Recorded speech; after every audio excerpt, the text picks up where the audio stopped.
تیسرا سبب کہ ہم گناہوں میں کیوں ملوث ہوتے ہیں، باوجود یہ کہ میں اور آپ موحد اہل توحید، وہ یہ ہے کہ ہم اپنی زندگی کے ہدف سے، اپنی زندگی کے مقصد سے غافل ہیں۔ اللہ تبارک و تعالیٰ نے فرمایا سورہ ذاریات میں، وَمَا خَلَقْتُ الْجِنَّ وَالْإِنسَ إِلَّا لِيَعْبُدُونِ، میں نے جنوں اور انسانوں کو کسی اور مقصد کے لیے پیدا نہیں کیا مگر اس لیے پیدا کیا ہے کہ میری عبادت کریں۔ اب عبادت کا آسان مطلب آپ بھائیوں کو سمجھ لینا چاہیے۔ عبادت کسے کہتے ہیں؟ کل ما یحبہ اللہ ویرضاہ، جو بھی چیز اللہ کو پسند ہے، جس سے اللہ تعالیٰ راضی ہوتا ہے، وہ عبادت، چاہے اقوال ہو، چاہے عقائد ہو،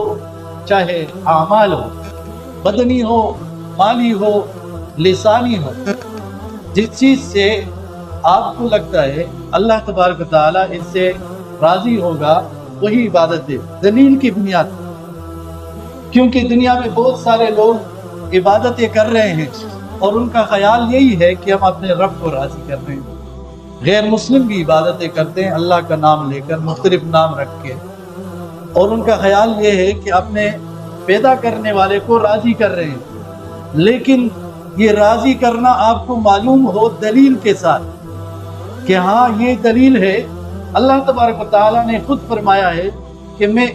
اس طرح کی باتوں سے، اس طرح کے اعمال سے، اس طرح کے عقائد سے راضی ہوتا ہوں، خوش ہوتا ہوں۔ اور اللہ کے رسول صلی اللہ علیہ وسلم نے خود فرمایا ہے کہ میں اس طرح کی باتوں سے، عقائد سے، اعمال سے خوش ہوتا ہوں۔ اس کی تعبیر کی ہے علماء نے کہ آپ عبادت کرو، اللہ تعالیٰ کی بندگی کرو، علی نور من اللہ، اللہ کی طرف سے آپ کے پاس روشنی ہونی چاہیے۔ آپ جس چیز کے بارے میں کہتے ہو کہ اس سے اللہ راضی ہوگا، تو کیا آپ کے پاس دلیل ہے کہ واقعی اس سے اللہ راضی ہوگا؟ آپ عید میلاد النبی منا رہے ہو، آپ شب برات میں قبرستان میں جا رہے ہو، آپ جنازے کی نماز کے بعد باجماعت دعائیں پڑھ رہے ہو، آپ میت کے بعد، وہ فوتگی کے بعد لوگوں کو جمع کر کے پارے تقسیم کر رہے ہو، تلاوت ہو رہی ہے، ختم ہو رہا ہے، آپ لا الہ الا انت سبحانک انی کنت من الظالمین 1,24,000 مرتبہ گٹھلیوں پر پڑھ رہے ہو، تو کیا واقعی آپ کے پاس دلیل ہے؟ اللہ تعالیٰ نے کہا ہے، رسول اللہ صلی اللہ علیہ وسلم نے کہا ہے کہ اس سے اللہ تعالیٰ راضی ہوگا۔ تو یہ ایک بنیادی سبب ہے کہ ہم جب زندگی کے مقصد سے ہی غافل ہو گئے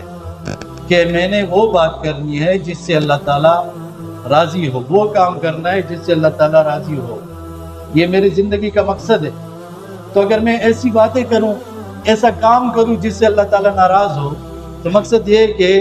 اس کا مطلب یہ ہوا کہ زندگی کے مقصد سے دور ہٹ رہا ہوں، دور جا رہا ہوں، اور یہ پھر آگے سبب بنتا ہے اور گناہوں کے لیے۔